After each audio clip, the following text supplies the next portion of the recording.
কথকতা কবি ৰাজুমণি শইকীয়াদেৱৰ এই শিৰোনামৰ কবিতাটো আজি মই আপোনালোকৰ সন্মুখলৈ আগবঢ়াইছোঁ।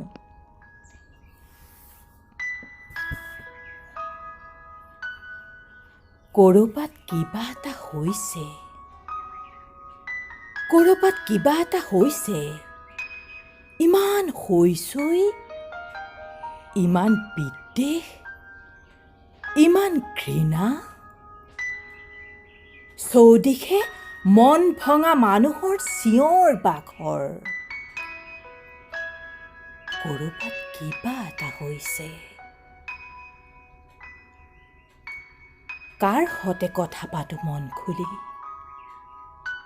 কাৰ সতে বিনিময় কৰোঁ মই মোক, নে দলিয়াই দিওঁ নিজকে চূড়ান্ত বিতৃষ্ণাৰে পৰিপূৰ্ণ নিৰ্লজ্জ গলিত, নে মোৰ বুকুতে মোৰ বুকু ভাঙি চুৰমাৰ কৰোঁ ভাল পোৱাৰ সকলো দেৱাল। ক'ৰবাত কিবা এটা হৈছে। ইয়াতো ৰ'দ আছিল, ফৰকাল আছিল ৰাতিৰ আকাশ। বৰষুণ পৰিলেই পথৰুৱাই কাষৰজনৰ মূৰত তৰি দিছিল নিজৰ ছাতি। অতিক্ৰম কৰিছিল মানুহে হাতে হাত ধৰি দীঘলীয়া বাট। অতিথিক আদৰিবলৈ নিৰাই থৈছিল প্ৰত্যেকেই নিজৰ চোতালৰ কেয়াবন নিজ হাতে। বাৰীৰ মূৰৰ পনিয়ল পাৰি ভগাই খাইছিল। কেঁচা জলকীয়া সানি একেলগে জুতি লৈছিল ৰবাব টেঙাৰ আঘোণৰ নৰাণীত বহি। আমি পাৰৰ পৰাই জঁপিয়াই গা ধুইছিলোঁ নৈত, সাঁতুৰিবলৈ শিকিছিলোঁ জাক পাতি।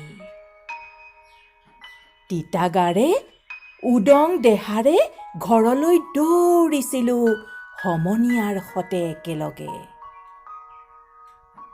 ধূলি উৰুৱাই চেকুৰি অহা বিয়লিৰ উভতনি ঘৰমুৱা গৰুজাকৰ পৰাও বিচাৰি আনিছিলোঁ নিজৰ গাইজনী পোৱালিটো।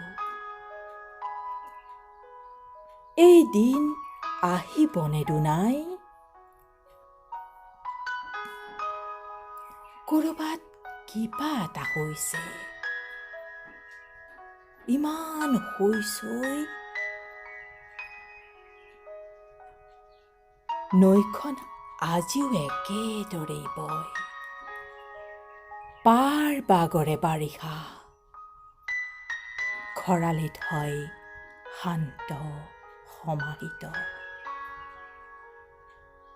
আজিও পানী চুই উৰে বিয়লি বিয়লি ঘৰমুৱা একো একোজাক বগলী শাৰী পাতি শাৰী পাতি।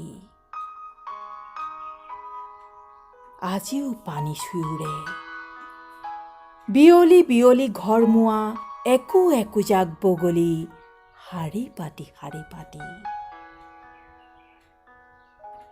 ক'ৰবাত কিবা এটা হৈছে। সকলো অতিষ্ঠ, কোনেও নুখুলে মুখ। নিজক নিজতে বন্ধকত থৈ প্ৰত্যেকেই উৎসৱ পাতিছে অসহিষ্ণুতাৰ। প্ৰত্যেকেই উৎসৱ পাতিছে অসহিষ্ণুতাৰ, নিজক নিজতে বন্ধকত ৰাখি। সভ্যতা এতিয়া বিপদগ্ৰস্ত, সভ্যতা এতিয়া বিপদগ্ৰস্ত। নিৰাপদ নহয় জীৱন। কি যে এক বিষাক্ত বতাহত উশাহ খাই জীয়াই আছে হিচা পানীৰ মাছ।